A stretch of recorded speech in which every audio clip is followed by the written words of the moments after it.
두려움의 밤이 찾아올 때 그때 여러분들은 무엇을 하십니까? 그때 여러분들은 무엇을 찾고 또 무엇을 의지하십니까? 사실 그 나를 두렵게 하는 그 문제가, 나를 두렵게 하는 그것이 해결되기를 간절히 원할 것입니다.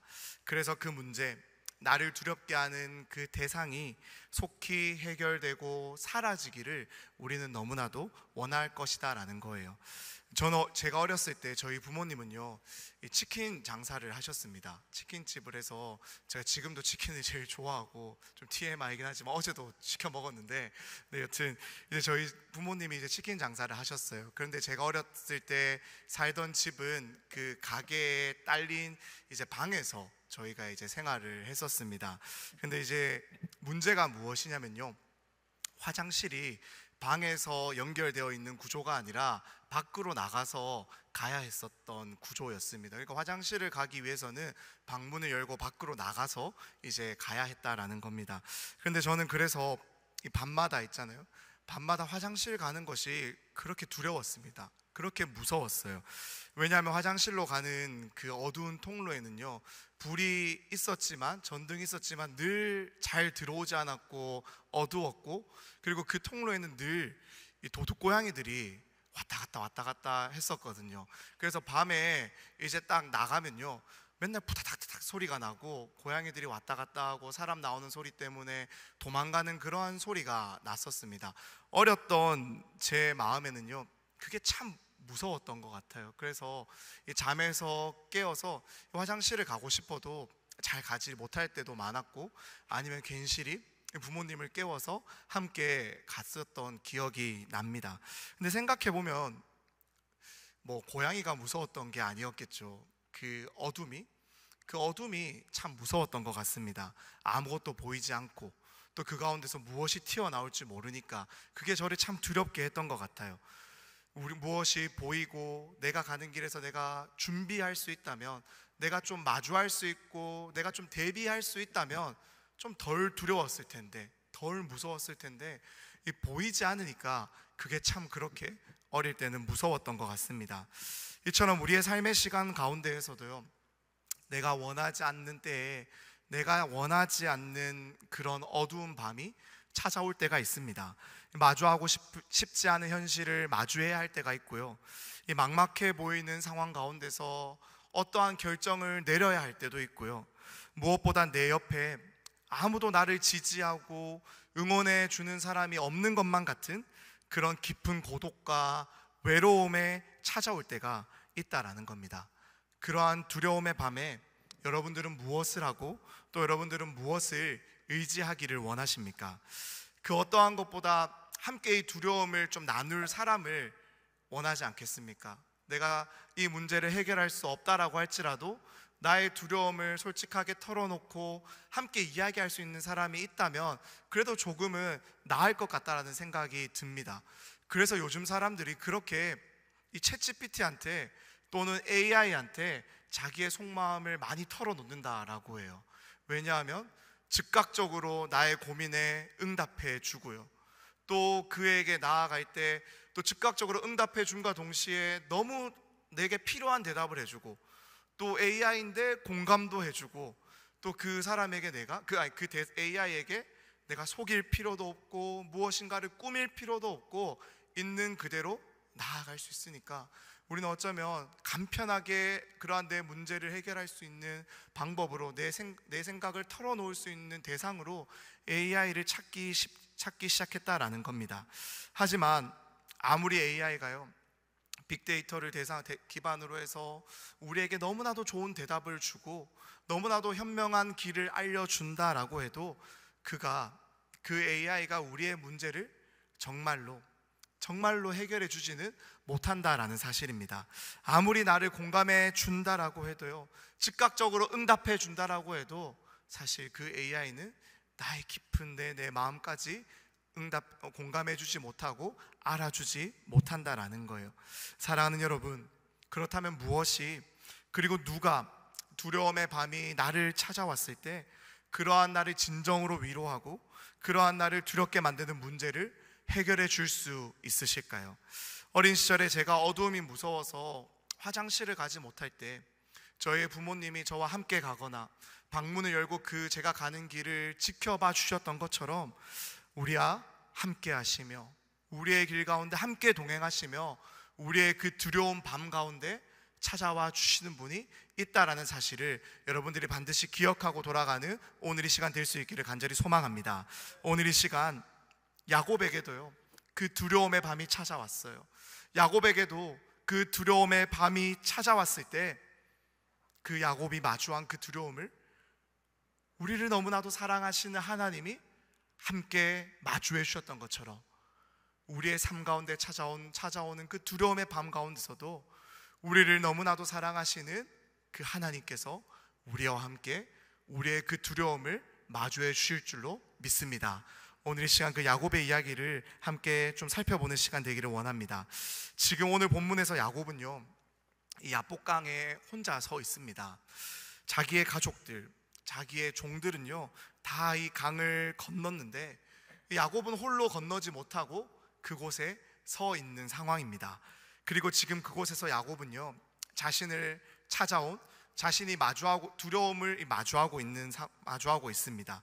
이 야곱이 마주하고 있는 이 두려움은요 바로 자신의 쌍둥이 형인 에서를 20년 만에 마주해야 한다라는 것이었어요. 그런데 왜 20년 만에 마주하는 형, 20년 만에 만나게 되는 그 형을 마주해야 되는 그 순간이 그에게 그렇게 두려움으로 찾아왔을까요? 왜냐하면 그는요 20년 전에 이 형의 분노로부터 피해서 그 집을, 가정에서 도망쳐 나와야 했기 때문입니다.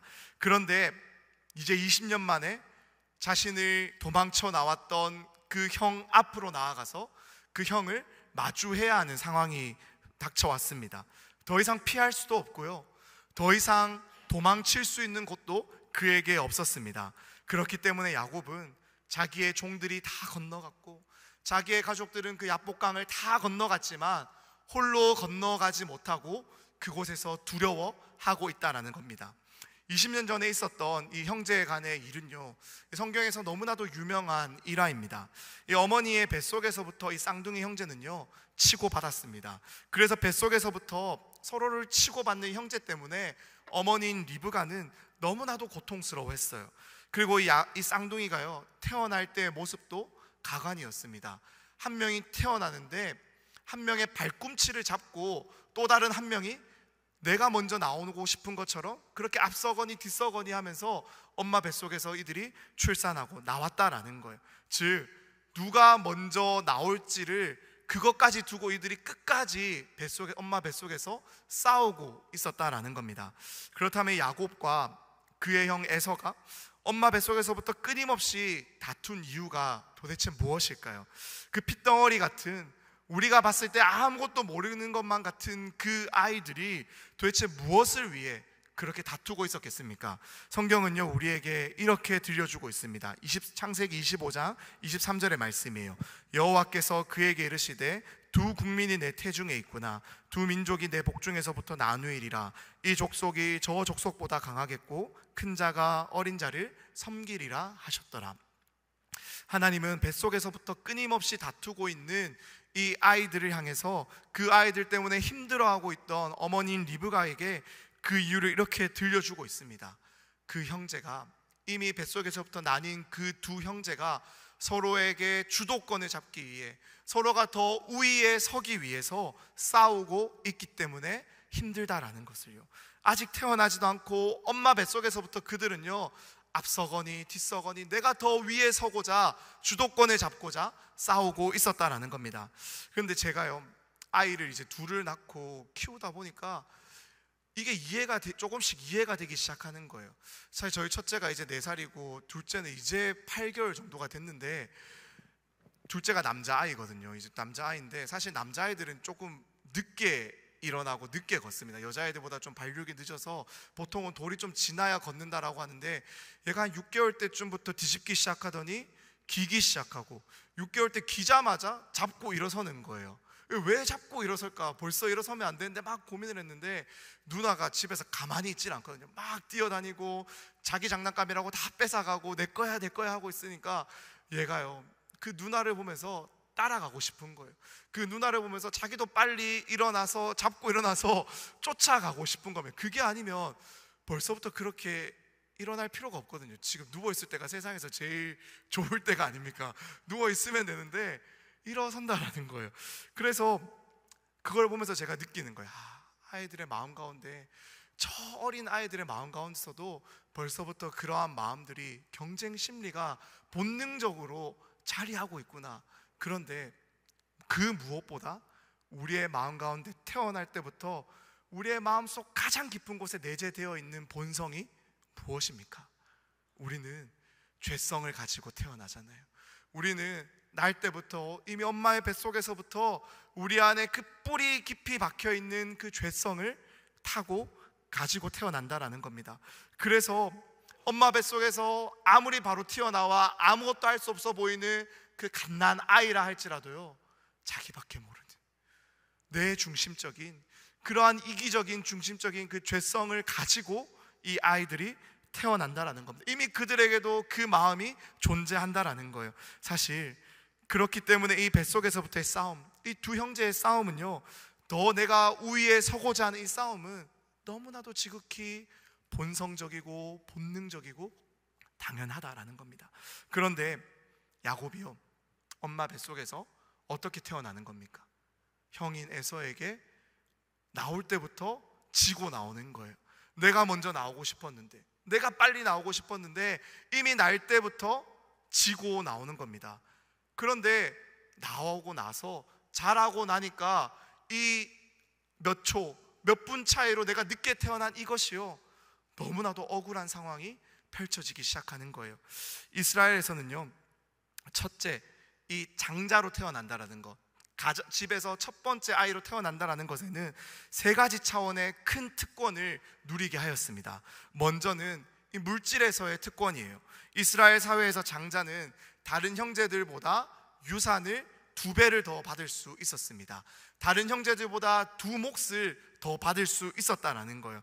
그러니까 지금 이 야곱의 집안 같은 경우에 형제가 2명이니까 만약에 아버지 이삭이 돌아가시고 유산을 남긴다면 형인 에서는 아버지의 재산의 3분의 1을 받게 되지만 본인은 3분의 1을 가질 수밖에 없는, 받을 수밖에 없는 상황이다라는 겁니다. 그러니 장자로 태어난다라는 것이 얼마나 큰 특권입니까?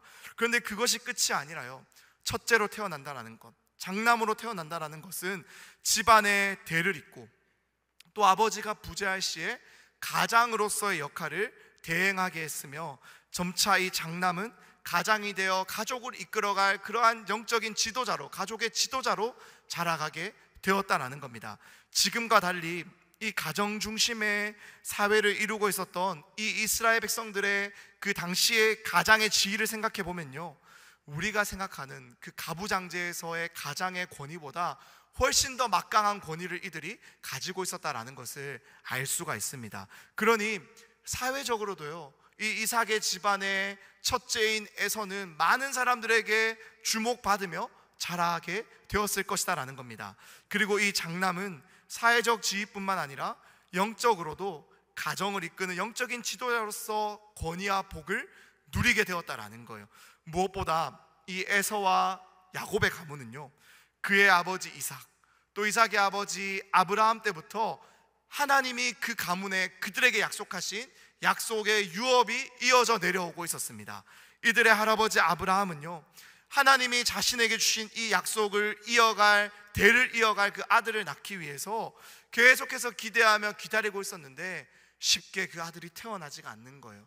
그래서 그는 자기의 생각으로 자기의 종을 통해서 이스마엘이라는 아들을 낳습니다. 하지만 하나님은요, 이스마엘이 아니라 너의 아내 90세가 된 사라를 통해서 날 그 아들 이삭을 통해 내가 이 약속을 이어가게 할 것이다 라고 말씀하셨어요.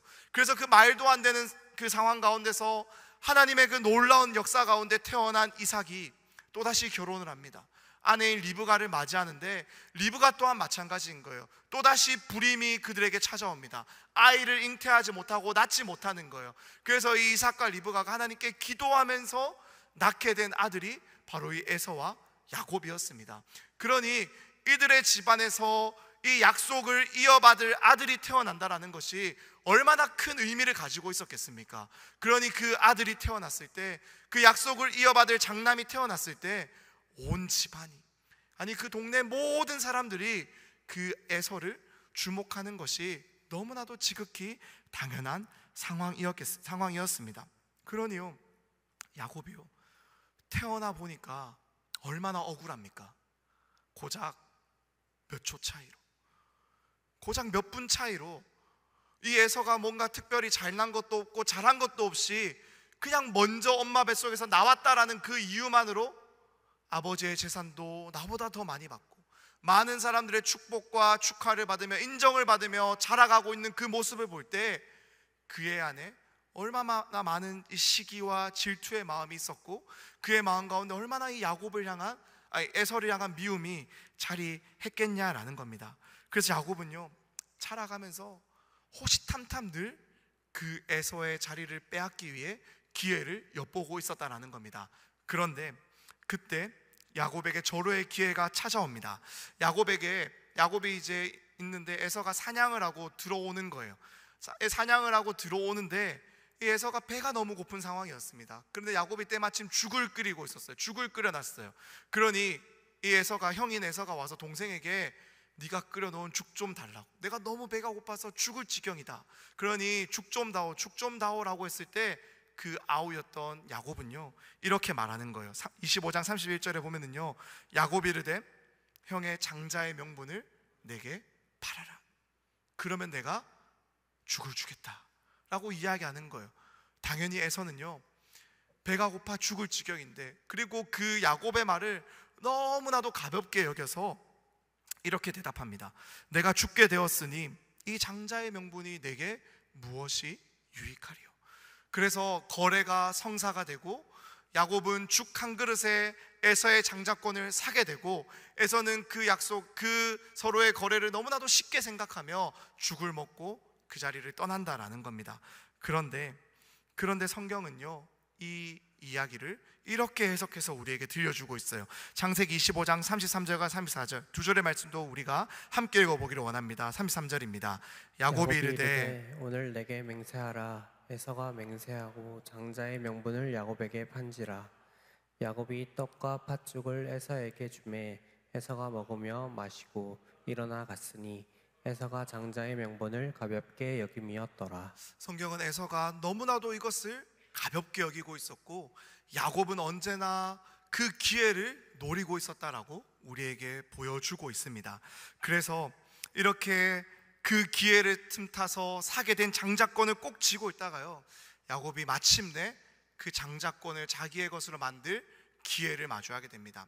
아버지 이삭이 이제 눈이 멀고 몸이 쇠약해져서 아들들을 불러서 축복을 하려 합니다. 그 소식을 들으니까요, 이 이삭이 재빨리 야곱이 사냥하러 갔을 때, 아버지가 좋아하는 그 별미를 만들기 위해 사냥을 하러 갔을 때 재빨리 짐승을 잡아서 아버지가 좋아하는 음식을 만들고, 형인 에서는 털이 많았기 때문에 그 짐승의 털을 자기 몸에 감고 에서의 옷을 입고 이삭에게로 나아가는 거예요. 이삭에게로 나아가서 아버지, 제가 왔습니다, 제가 첫째 에서입니다 라고 말하며 아버지를 속이고 장자의 축복을 마침내 그가 받아내었다라는 겁니다. 에서가요, 사냥을 하고 돌아왔어요. 근데 어떤 상황입니까? 이미 모든 것이 끝이 난 상황이에요. 이미 장자의 축복을 동생인 야곱이 빼앗아간 상황입니다. 그러자 에서는요, 참지 못하고 분노하는 거예요. 그렇게 분노하면서 27장 41절에서 이렇게 말합니다. 아버지가 야곱에게 축복한 그 축복으로 말미암아 에서가 야곱을 미워하여 심중에 이르기를 아버지를 곡할 때가 가까웠은즉 내가 내 아우 야곱을 죽이리라. 아버지가 이제 곧 돌아가실 거니까 돌아가시고 나면 내가 내 아우를 살려두지 않겠다, 저를 살려두지 않겠다라고 말하며 분노하며 길길이 날뛰었다라는 겁니다. 그래서 야곱은요, 그토록 원했던 장자의 축복을 받았지만 그 장자의 축복을 누리지도 못하고 사용하지도 못하고 이 형인 에서의 분노를 피해서 집을 떠나야 했다라는 겁니다. 도망쳐야 했다라는 거예요. 그런데 처음 도망칠 때는요, 이렇게 오랜 시간 걸릴 줄은 몰랐어요. 하지만 시간이 흘러 어느덧 20년이라는 시간이 지나게 되었고, 이 야곱은 외삼촌 라반의 집에서 일을 하며 4명의 아내와 11명의 자녀를 가지게 되었고, 수많은 재산을 이끌고 이제 형을 향해서, 다시 집을 향해서 나아오게 되었다라는 거예요. 그 길을 걸어오며 야곱은 생각했을 겁니다. 돌아가기에 내가 너무 늦은 것이 아닐까, 형과 화해하기에는 너무 이미 시간이 많이 흘러버린 것이 아닐까, 과연 내가 용서받을 수 있을까. 그래서 종을 보내요. 종을 보내서 형에게, 형님 제가 왔습니다 라고 알리게 합니다. 그런데 그 소식을 들은 에서가요, 자기 밑에 있던 부하 400명을 이끌고 야곱을 만나러 온다라는 거예요. 종이 그 소식을 전합니다. 야곱의 입장에서 어떻게 들렸을까요? 형이 아직 화가 풀리지 않았구나, 이 형님이 나를 정말 오늘 끝을 내려고 작정하며 나를 찾아오는구나 라는 생각이 들지 않았겠습니까? 그래서 야곱은요, 두려움에 다시 마주하게 되는 거예요. 자기의 재물을 2대로 나누고 계속해서 에서를 향해서 예물을 보냅니다. 수차례 예물을 보내면서 형의 마음을 안심시키려고, 누그러뜨리려고 뇌물을 보내는 거죠. 그리고 종들을 건너가게 하고 자기의 가족들을 건너가게 합니다. 하지만 자신은 건너가지 못하는 거예요. 자기는 건너가지 못하고 두려워서 지금 이 야복 강가에 서 있는 상황이 바로 오늘 본문의 이 야곱의 상황이다라는 겁니다. 그런데 이런 두려움 가운데 있던 야곱에게로 이 정체를 알 수 없던 한 사람이 찾아옵니다. 야곱은요, 어떻게 생각했을까요? 밤중에 누군가가 자기를 찾아 강을 건너오는 거예요. 야곱은 혹시나 나를 죽이기 위해 형이 보낸 자객이 아닐까, 그러한 자객이 아닐까라는 생각을 하지 않았겠습니까? 그래서 자신을 지키기 위해 그 사람과 싸움하기 시작합니다. 그 사람과 씨름하기 시작했다라는 거예요. 그래서 그 싸움이 시작됐는데, 이상한 것은요, 자객이라고 생각했던 그 밤에 찾아왔던 그 사람이 야곱을 이기지 못하는 거예요. 그 싸움이, 그 씨름이 끝이 나지 않는 겁니다. 야곱이 끝까지 그 사람을 붙들고 늘어지는 거예요.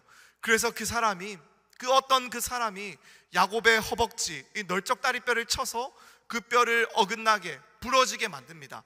다리가 꺾였어요. 다리에 힘이 없습니다. 그런데도 야곱은요, 그 사람을 놓지 않고 끝까지 그 사람을 붙들고 있다라는 겁니다. 말이 안 되는 상황이잖아요. 싸우고 있는데 다리를 쓰지 못하는 상황인데 끝까지 붙들고 있는 이 상황입니다. 이 상황도 말이 되지 않는데요, 더 말이 되지 않는 것은 이어서 말하고 있는, 그 사람을 향해서 말하고 있는 야곱의 이야기예요. 오늘 본문의 26절을 우리가 같이 한번 읽어보기를 원합니다. 26절입니다. 그가 이르되 날이 세려하니 나로 가게 하라. 야곱이 이르되 당신이 내게 축복하지 아니하면 가게 하지 아니하겠나이다. 그 씨름하고 있던 그 사람을 향해서 야곱은요, 당신이 나를 축복하지 아니하면 절대 갈 수 없습니다 라고 말을 하면서 그 사람의 바짓기댕이를 잡고 지금 늘어지고 있는 상황이다라는 거예요. 그러니 무슨 말입니까? 야곱은요, 이 사람이 나를 축복할 수 있는 그러한 존재로 알아채고 인식하고 있었다라는 겁니다. 그렇다면 그 두려움의 밤에 홀로 그 두려움을 마주하고 있었던 야곱을 찾아온 이 사람의 정체가 무엇입니까? 오늘 본문의 30절도 우리가 함께 읽어보기를 원합니다. 30절의 말씀입니다.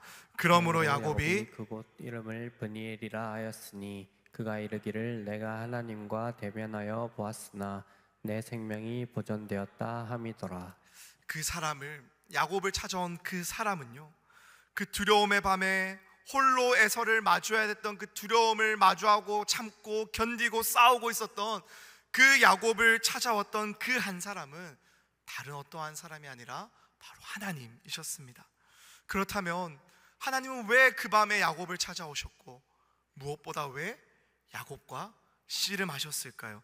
사실 하나님이 야곱을 찾아오셔서 씨름했다라는 것은요, 야곱과 싸웠다라는 사실은 그를 굴복시키기 위해, 그 힘을 꺾어서 그를 굴복시키고자 했던 의도가 있었다라는 것을 우리가 알 수 있습니다. 하지만 이상한 것은요, 하나님이 밤이 새도록 야곱을 이기지 못한다라는 거예요. 하나님이 밤이 새도록 그 야곱과 싸움하고 씨름하는데, 심지어 그의 허벅지 다리를 쳐서 그 널쩍다리뼈를 부서뜨렸는데도 그 야곱을 이기지 못한다라는 겁니다. 지금 야곱의 마음에는 어떠한 두려움이 가득 차 있습니까?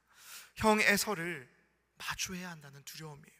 자기에게 장자의 축복을 빼앗겨서 자기를 향한 분노가 여전히 있다라고 생각되는 그 형 에서를 마주해야 한다는 두려움이 야곱에게 가득했습니다. 그래서 야곱은요, 그 두려움에 모든 가족들이 다 건너갔음에도 불구하고 자신은 건너가지 못하고 형을 마주할 자신이 없는 거예요. 그런데 야곱이 왜 그렇게까지 두려워했을까요?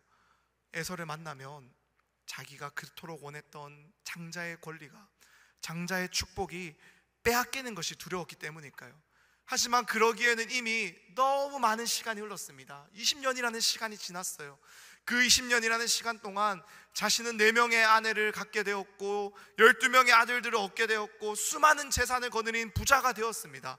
이제는 그 축복을 다시 넘겨준다라고 해도 아깝지가 않은, 이상하지가 않은 상황이 된 거예요. 그리고 심지어 아버지 이삭은요, 야곱에게 축복하고 난 뒤 왜 야곱에게 축복하셨냐, 나에게도 축복해달라고 말하는 이 에서에게 그 축복을 다시 물을 수가 없다라는 사실도 이미 알려주셨습니다. 그러니 장자의 권리가 에서가 빼앗고 싶어도 빼앗을 수가 없는 그런 상황이다라는 거예요.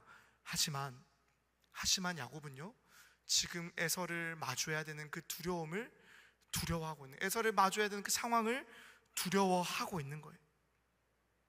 내가 아무리 노력했지만, 내가 아무리 내 일생을 다 들여서 에서를 앞서기 위해, 아니 어쩌면 에서가 되기 위해 내가 노력했지만 결국에 나는 에서가 아니라 야곱이구나. 결국에 나는 에서가 아니라 야곱이구나. 그러한 자신의 현실을 마주하는 그 현실이 야곱에게 가장 큰 두려움이 아니었겠습니까? 야곱은요, 외삼촌의 집에서도 살아남기 위해서 정말로 노력하고 또 외삼촌을 속여가며 악착같이 버티고 살아냈습니다. 어쩌면 야곱의 일생은요, 늘 남을 속이고 늘 자신의 힘으로 모든 것을 빼앗고 얻어내며 모든 것을 이루며 살아왔던 그러한 삶이라고 해도 과언이 아닙니다. 그렇게 해서 자기의 삶을 지금까지 이루어 왔는데, 내가 그렇게 평생 동안 노력하고 내가 그렇게 평생 동안 힘들어 애쓰며 살아왔지만 결국에 내가 넘을 수 없는 것, 결국에 내가 얻을 수 없는 것, 결국에 내가 가질 수 없는 것은 나는 에서가 아니고 나는 야곱이구나라는 그 사실이 그에게 있어서 그것이 가장 큰 두려움이 아니었겠습니까? 그러니 그 에서를 마주해야 되는 순간, 그 에서를 마주해 저는 형님의 동생인 야곱입니다라고 말을 해야 되는 그 순간이 그에게 있어서 가장 큰 두려움이 아니었겠습니까? 그래서 그 두려움 앞에 야곱이 서 있는 거예요. 그 모든 것은 내가 노력하고 내 힘으로 애를 써서 다 얻을 수 있었는데 단 한 가지, 내 존재만큼은 내가 야곱으로 태어났다라는 이 사실만큼은 하나님 앞에서 내가 어떠한 노력을 해도 바꿀 수 없다라는 그 무기력함 앞에서 야곱이 두려워하고 있었던 것이 아닙니까? 바로 그러한 야곱을, 그러한 두려움 가운데 있는 야곱을 하나님이 찾아오시는 거예요.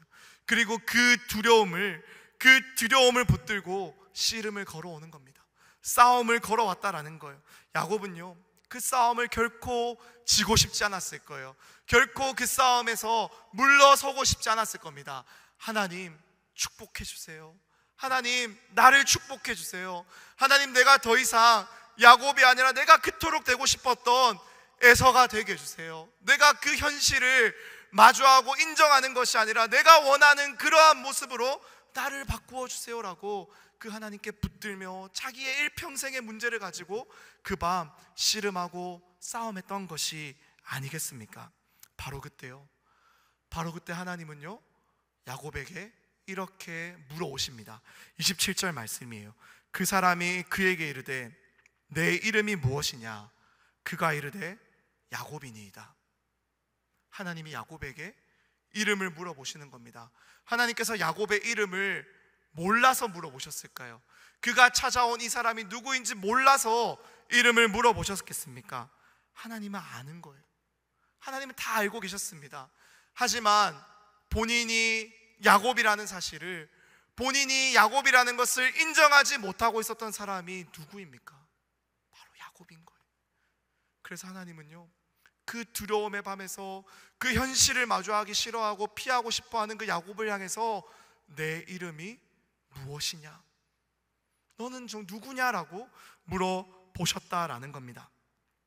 사랑하는 여러분, 제가 왜 이렇게 이 야곱의 일생을 길게 이야기하며 여기까지 이야기의 원지를 조금 이해가 되십니까? 이 야곱의 마음이 조금 이해되기를 원했기 때문이에요. 이 에서이고 싶었던 자신의 정체성, 자기가 야곱으로 태어나서 늘 억울해하고 늘 뒤처진다 생각하고 늘 불만족하며 살아왔던 그 야곱의 마음이 조금은 여러분들이 이해되기를 원했기 때문입니다. 하지만 아무리 야곱이 에서이고 싶어도 야곱은요 에서일 수 없습니다. 어떻게 해도 야곱은 야곱일 수밖에 없다라는 거예요. 아무리 노력해도 애를 써도 그가 야곱으로 태어났다라는 이 사실은 바뀌지가 않습니다. 그래서 이 이삭 아버지 이삭에게 나아가서 축복을 받을 때요, 축복을 받을 때도 야곱은 아버지에게 눈 하나 깜짝하지 않고 이렇게 대답했어요. 이삭이 이르되 내가 참 내 아들 에서냐? 그가 대답하되 그러하나이다. 저는 에서입니다라고 대답을 한 겁니다. 하지만 우리 하나님은요 그 두려움의 밤에 언제나 에서이고 싶었던 그 야곱에게 찾아와서 이제 야곱에게 너의 진짜 이름이 무엇인지를 이렇게 말씀하여 주십니다. 우리 18절 말씀 함께 읽어보기를 원합니다. 그가 이르되 내 이름을 다시는 야곱이라 부를 것이 아니요 이스라엘이라 부를 것이니 이는 내가 하나님과 및 사람들과 겨루어 이겼음이니라. 하나님은 야곱을요 이제 더 이상 야곱이 아니라 내가 너를 이스라엘이라고 부르겠다라고 말씀하십니다. 하나님과 사람들과 겨루어 이겼다라는 그 뜻의 이름으로 그의 이름을 바꾸어 주는 거예요. 늘 누군가의 것이 부럽고 에서의 것이 부러웠고 에서의 것이 탐났고 그것을 빼앗기 위해, 그것을 얻기 위해 남을 속이고 살아가던 그 인생이 이제는요 하나님과 겨루어 싸운 그 이스라엘이라는 이름으로 바뀌어져서 이제는 그 무엇보다 남을 속이며 남의 것을 빼앗으며 살아가던 인생이 그의 후손 가운데 온 인류를 구원하실 예수 그리스도가 오실 그 이스라엘로 바뀌어지게 된 것이 바로 이 두려움의 밤에 하나님을 마주하게 된 야곱의 모습이었습니다. 이제 하나님의 얼굴을 마주한 야곱은요 그 두려움의 밤에서 일어나 형 에서를 향해서 한쪽 다리를 절면서 걸어갑니다. 종을 먼저 보냈고 자기의 가족들을 먼저 보냈지만 이제는 그 누구보다 앞에 서서 가장 앞장서서 걸어가기 시작하는 거예요. 더는 에서가 두렵지 않기 때문입니다. 더는 나는 더 이상 에서 앞에서 에서이지 않아도 되기 때문에 본인은 야곱으로 하나님 앞에서 내 있는 모습 그대로 나아갈 수가 있기 때문에 그가 더 이상 두려워하지 아니하고 나아갈 수 있었다라는 겁니다. 사랑하는 여러분, 여기에 모인 여러분이 마주하고 있는 그 두려움들, 여러분들이 마주하고 있는 그 현실의 문제들이, 그 어려움들이, 그 극복하고 싶고 부인하고 싶고 부정하고 싶고 그래서 모른 척하고 싶은 그 문제가 무엇일지는 저는 다 알 수 없습니다. 하지만 한 가지 확실한 것은요, 우리 하나님은 알고 계십니다. 그리고 우리 하나님은요 때때로 내가 피하고 싶었던, 마주하고 싶지 않던 그 두려움이 찾아와 나를 힘들게 하고 나를 괴롭게 하고 나를 어렵게 하는 그 밤에 홀로 나를 내버려 두지 않으시고 그 밤에 나와 함께 하십니다. 그리고 우리에게 이렇게 말씀하세요. 내가 너와 함께 한다고. 네가 씨름하고 있는 그 문제, 네가 모른 채 하고 있는 그 문제, 네가 부인하고 싶은 그 문제, 네가 도망치고 싶은 그 상황과 환경을 내가 안다고, 내가 함께 씨름하기를 원한다라고, 내가 너를 있는 그대로 사랑한다고, 너는 나의 사랑하는 자녀다라고 우리에게 말씀하십니다. 하지만 우리는 그러한 하나님의 마음을 마주하고서도 나는 야곱이 아니라 에서이고 싶었던 것처럼 그러한 내 모습을 감추고 싶고 부인하고 싶고 도망치고 싶지는 않으십니까? 그래서 그 두려움의 밤이 찾아올 때마다 괴롭고 공허함으로 말미암아 늘 그 밤이 너무나도 어렵지 않으십니까? 사랑하는 여러분, 나의 고통과 나의 무너짐과 또 좌절하고 쓰러져 있고 패배의식 가운데, 비교의식 가운데 남을 정죄하고 또 그 정죄함으로 나를 정죄하며 나를 깨뜨리고 무너뜨리고 있는 그 밤에, 도무지 마주하고 싶지 않은 그 현실을, 그 두려움을 마주해야 되는 그 밤에 하나님은 찾아오셔서 슬그머니 나의 문제를 들어 올리시고 그 문제를 마주하게 하길 원합니다. 그리고 이제는 그 문제를 홀로 감당하는 것이 아니라 나와 함께 감당하자고, 내가 그것을 함께 짊어져 주겠다라고 우리에게 말씀하십니다. 사랑하는 여러분, 오늘 이 본문에서 야곱이 어떻게 승리할 수 있었습니까? 그가 무엇으로 승리할 수 있었습니까? 야곱의 실력이 대단해서가 아니라, 야곱의 힘이 대단해서가 아니라, 그러한 야곱을 찾아오셔서 저 주신 하나님 때문에 야곱이 승리할 수 있었음을 기억하고 돌아갈 수 있는 오늘 이 시간 될 수 있기를 간절히 소망합니다. 그래서 우리에게도 동일하게 말씀하세요. 내가 너의 문제를 안다고, 내가 너의 그 두려움을 안다고, 내가 기꺼이 너를 위해 져주겠다고, 내가 기꺼이 너를 위해 그 문제를 짊어져 주겠다라고, 그러니 나에게 안겨 나와 함께 하자라고 말씀하시는 그 하나님의 품에 안겨서 여러분들의 그 피하고 싶은 두려움들이, 그 도망치고 싶고 부인하고 싶은 그 두려움들이 해결됨을 얻는 그러한 밤, 그래서 새로운 아침을 마주할 수 있는 그 은혜가 여기에 모인 우리 모두에게 충만할 수 있기를 우리 주님의 이름으로 간절히 축복합니다. 무엇보다 간절히 소망하는 것은요, 다음 한 주가 우리에게 그러한 한 주가 되었으면 좋겠습니다. 정말 간절한 마음으로 기도하며 다음 주에 있을 금요일, 토요일, 주일에 있을 청년위크를 준비하고 있습니다. 많은 사람들이 와야 성공하는 집회가 아니고, 많은 사람들이 와야 되는 것이 아닙니다. 그게 뭐 저에게 영광이 되고 우리에게 뭔가 되는 게 아니에요. 그런데 기도하면서 계속해서 드는 마음은, 하나님께서 우리 모두를 이 자리 가운데, 은혜의 자리 가운데 찾으시는데, 어쩌면 하나님이 그 시간 가운데 나의 두려움을 마주하게 하실 때 우리에게 찾아오셔서 하나님 우리에게 말씀하실 텐데, 그 은혜의 시간 가운데 정말 여기에 모인 우리 모든 청년들이 모여서 함께 주의 얼굴을 바라볼 수 있는 그 시간이 될 수 있으면 좋지 않을까 기도하는 마음 가운데 계속해서 하나님은 그런 마음을 부어주시고 기도하게 하십니다. 사랑하는 여러분, 우리에게 하나님께서 귀한 은혜의 자리를 허락해 주셨습니다. 어쩌면 우리는 내 삶의 문제를 피하고 싶을 때가 더 많아요. 내 삶의 문제를 마주하고 싶지 않을 때가 더 많습니다. 그래서 더 바쁘게 살아가고 더 많은 것을 하고 더 즐거운 것을 찾으며 더 즉각적인 위로함을 얻기 위해 나아갈 때가 많습니다.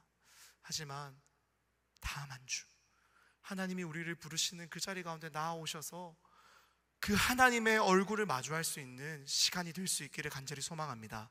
그래서 하나님의 얼굴을 마주하며 그 하나님 앞에서 그 누구에게도 털어놓지 못했던 내 마음들을 다 털어놓으며 기도하며 하나님께서 주시는 그 승리로 다시 일어설 수 있는 여기에 모인 우리 모두가 될 수 있기를 우리 주님의 이름으로 간절히 축복합니다.